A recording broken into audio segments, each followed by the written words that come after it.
Ici, c'est un marathonien. On peut compter jusqu'à 100 ans, je pense. Cette puissance, c'est le vin plaisir de temps en temps. C'est le vin des beaux événements. Sans oublier bien sûr les gnocchis au comté. Cette percée du vin jaune permet d'avoir une forme de convivialité autour de ce vin qui est un des plus grands vins du monde. Bah vive la percée du vin jaune.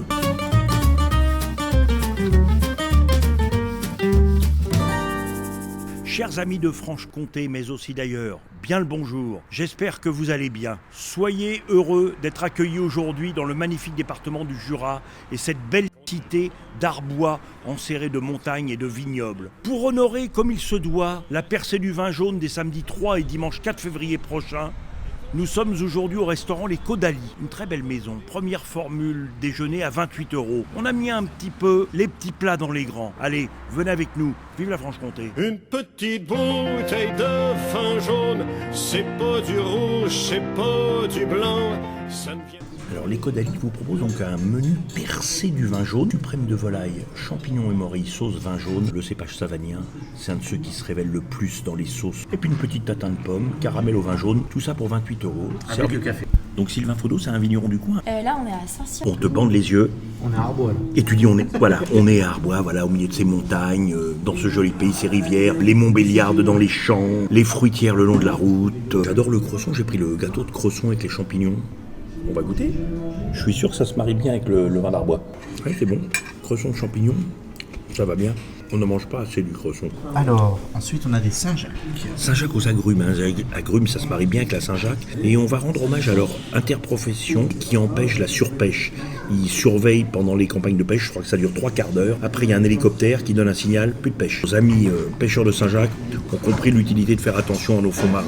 En carpaccio, c'est bon. Agrumes et kumquat. Et ça, c'est un truc que vous faites à la maison. Hein. On les coupe vite fait en petites rondelles. Une bonne huile d'olive, un peu de citron, de la fleur de sel. Ça fait grand restaurant à la maison. Ça te plaît à Maury, hein. Moi j'adore. Et donc tu disais c'est un petit peu épais, moi j'adore. Oui, c'est bien, oui.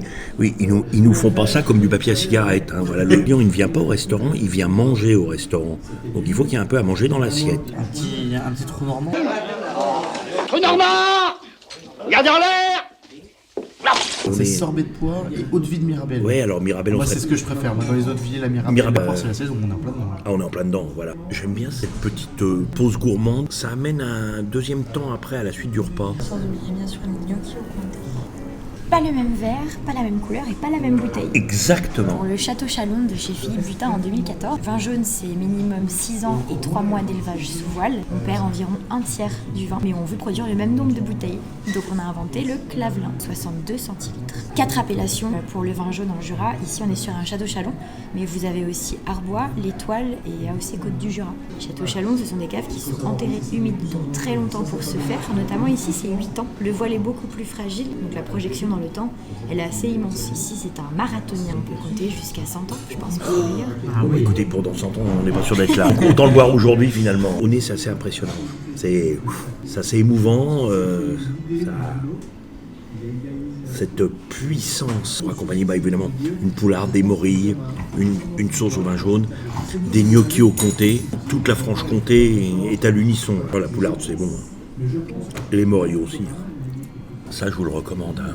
Bon, évidemment, il faut casser un peu la tirelire, mais une fois de temps en temps... C'est un vin de fête. C'est un vin de fête. C'est le vin de plaisir de temps en temps. C'est le vin des beaux événements. Vive la percée du vin jaune. La sauce est très bonne, mais peut-être un brin liquide. J'ai un petit fait pour les sauces nappantes, vous savez, qui entourent un peu les mets. Bon, à Maurice, je crois que c'est le général de Gaulle qui disait... Comment gouverner un pays qui a 228 sortes de fromages? Tu vois, tu en as quelques-unes sur ce magnifique plateau. Hein. Le Bleu Jacks. Moi, je vais prendre un peu de Bleu Jacks. Le salaire, c'est là qui me fait de l'œil. Vous auriez un chef qui soit un petit peu sec. Un pied de caveau en Bourgogne. Ah bah très bien. Celui-ci avec les graines de moutarde, je l'adore, ce fromage. En plus, bizarrement, moi, j'habite dans Lyon, on n'en trouve pas. Et puis le dernier, c'est vous qui le choisissez. Est-ce que vous connaissez le cacouillard? Eh bah pas du tout. Un petit fromage qui est parfumé à la noix, de la maison Arnaud à Poligny. Ah bah très bien. Voilà une belle assiette. Baba au rhum, c'est vraiment un délicieux dessert. Bon, alors Louise, dites-nous tout sur ce vin que vous nous conseillez pour accompagner ce baba au rhum. Ici, on est chez Jérôme Arnoux, c'est un vigneron arboisien. D'accord, donc un vin muté. Un vin muté, tout à fait. Le Macvin est muté avec du marc du Jura. Ici, c'est avec de la fine. Il est travaillé avec des épices et des agrumes. Du chocolat, du praliné, de la noisette, Et puis un peu C'est gourmand, quoi. Bah oui, pourtant c'est pas ton genre d'être Non, gourmand. pas du tout. Non, Non, je suis ça, on peut le plutôt dire. du genre svelte et plutôt sportif. Et comme dirais-je, mon ami François Simon, que j'ai connu au début du siècle au Figaro, est-ce que j'y retournerai? Mystère. En consultant votre très jolie carte des vins, Oui. c'est vrai que nous sommes aujourd'hui en Franche-Comté, mais on a quand même aussi nos attaches bourguignonnes. J'ai vu que vous aviez référencé un vigneron, moi dont j'ai connu le papa, c'est Monsieur Rappé à Pernon-Vergelès. Moi j'ai connu Oui, bien Roland le sûr. papa. Ah oui, Roland, bien sûr. Mon papa, qui lui a une première attache notamment avec Roland depuis très longtemps, étant donné qu'il a été sommelier et maître d'hôtel à la rôtisserie du Chambertin à Gevrey. Ah oui, tout à côté. J'ai, on peut dire, été élevé au vin bourguignon, notamment celui du domaine Trappet à Gevrey et celui du domaine Rappet à Pernon. Voilà, on descendait les marches assez Exactement. raides, il faut bien le dire. Exactement. Mais ça se méritait. La percée du vin jaune, pour le franc-comtois que vous êtes, qu'est-ce que ça évoque? Elle permet d'avoir une forme de convivialité autour de ce vin qui est un des plus grands vins du monde. C'est assez remarquable d'avoir en tout cas été visionnaire comme l'a été Bernard Badoz. En 1997, première percée du vin jaune à Poligny. 2011, on avait accueilli la percée du vin jaune, nous étions déjà là ici restaurateurs.